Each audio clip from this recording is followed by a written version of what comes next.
That, of course, is the boss, Bruce Springsteen, with his song Born to Run. Again, like the opening sequence in First Run, please write that down so I know that you have seen the video. Interesting side note, he's called the boss. He's called the boss because his father used to come home and complain about his boss at work. Young Bruce said to his father, "Don't worry, Dad, when I grow up, I'll be the boss." And that nickname has stuck ever since.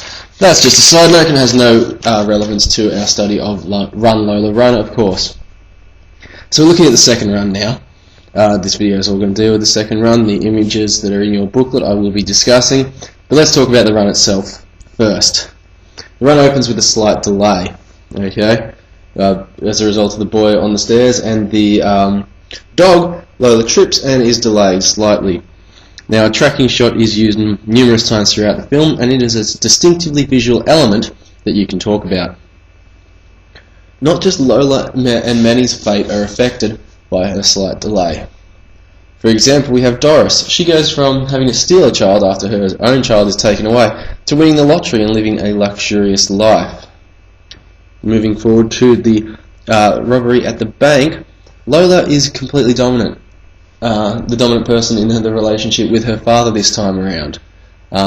She controls the situation. She knows what she's there for and what she needs to do. Okay? And that is get the money. We can see evidence that she's learned from the past run in regards to the safety on the gun. Previously she had to be told to remove the safety. This time she does it automatically without thinking. Lola, after she's robbed the bank and being waved away from by the cops in quite a humorous fashion, she tries to catch a ride in an ambulance, distracting the driver. The driver then crashes through the glass. Manny gets the money, and then he's hit by the ambulance, which of course was delayed by the glass and Lola herself. We then see the red tinted memory. This time Manny is questioning Lola, so that's a role reversal. All right. Previously Lola was questioning Manny, this time Manny is questioning Lola about what she would do if he died. Quite a morbid subject to be speaking about, and she's saying, "You're not going to die, I'm not going to let you die," which of course she doesn't, and we restarted with Run 3, or the third run. Now to the images themselves. The first you're going to see is the animation. Alright, now I said this happens 3 times, that's not exactly true. Every time it is slightly different. The only piece of film that is exactly the same 3 times is the interaction between Lola and her mother. We can learn a lot from their relationship. The fact that it's exactly the same 3 times implies that they don't have a good relationship, implies strain, okay? Implies that the mother is static. She has no sort of will or want to go further in life than where she is currently. She's always asking for shampoo and then talking to presumably her lover on the phone about Sagittariuses and other star signs. So here are a list of the different things I want you to consider with this image. The salient feature, the gaze, the reading pathways, the twisted stares and their meaning, Lola's costuming, alright? The big Doc Marten boots, the green pants, the blue top that shows off her midriff. And one of the questions that is overarching is, how does this relate to the idea of uncertainty of life, this whole image? And why does each run begin with this animation? The next image is the crossroads. This happens many times in the film, okay, the crossroads. I've chosen this one for a number of reasons. The first question you'll be asked is, what type of shot is used? And of course, the other part of that is why. Alright, it's not written there, but it's why. Next is, what is in the background? Hint, look at that yellow thing. What is that? Where have we seen that before?